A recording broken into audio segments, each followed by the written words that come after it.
It's alleged the perpetrators gained entry to the houses of the victims by kicking in doors or through windows. Two siblings in their late 70s are still nursing their wounds. They say they were attacked on Friday night last week, beaten with guns and stabbed with spears. The alleged attackers, referred to as Amangunzai, were demanding cell phones, money and firearms.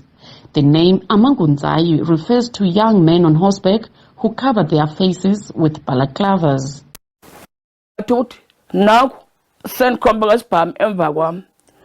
I had a huge bang on the window and then I woke up to wake my brother, who was already awake. I looked and saw someone pointing me with a gun. I asked how did he gain entrance and he said, I want money. Then I started crying. He took all the money and it doesn't matter anymore. He also took my phone and looked at it. Then he said it's top of the range. I am ill already, but they beat me up. Sometimes I can't even speak coherently. I tried to fight, but he hit me very hard with a gun. I fell down and asked what he was doing. He beat me again with a gun and said, "You are still talking." I then sat there and did nothing. After that, they left. The attackers forced the neighbor of the elderly siblings at gunpoint to knock on their door to gain entry. The neighbor and her children were also robbed of their money and cell phones. In some cases, the victims are burned with boiling water and hot irons while being forced to give up their money and belongings. We want to be protected, especially at night.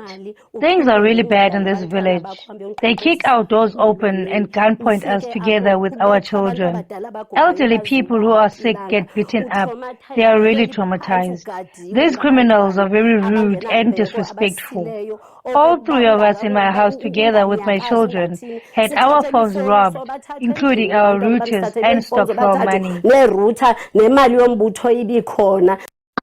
Timid nearby Kamastone village has been attacked 3 times this week alone. Villagers believe these crimes are now getting out of hand. They want more police members deployed to the area.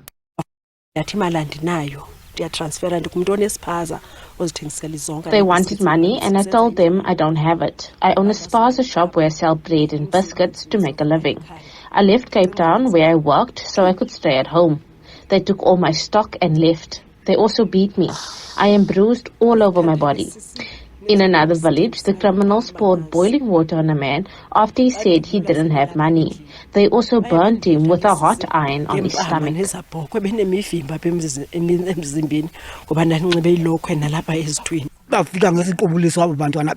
We are still looking for ways to curb this crime. The problem is that they come unannounced carrying firearms, something that we do not have. We have to chase them away with spears, which is very dangerous because they carry guns. That's the difficulty we are having as this village. Police say they have made some arrests linked to these cases and are following strong leads. Incidents of house robberies were recently reported in that particular village. However, police have made a breakthrough in some cases. On Tuesday, 12th of March, we arrested 3 suspects aged between 17 and 18 and also recovered cell phones and clothes. These suspects are local youth who have already been linked in 3 other house robberies. In his 80s, who lives with his grandson who has an intellectual disability, was also attacked on Wednesday night and robbed of money and groceries. He has been admitted to hospital with severe head injuries. Fundisa Mhlekude, SABC News, Khalankomo, Qumbu.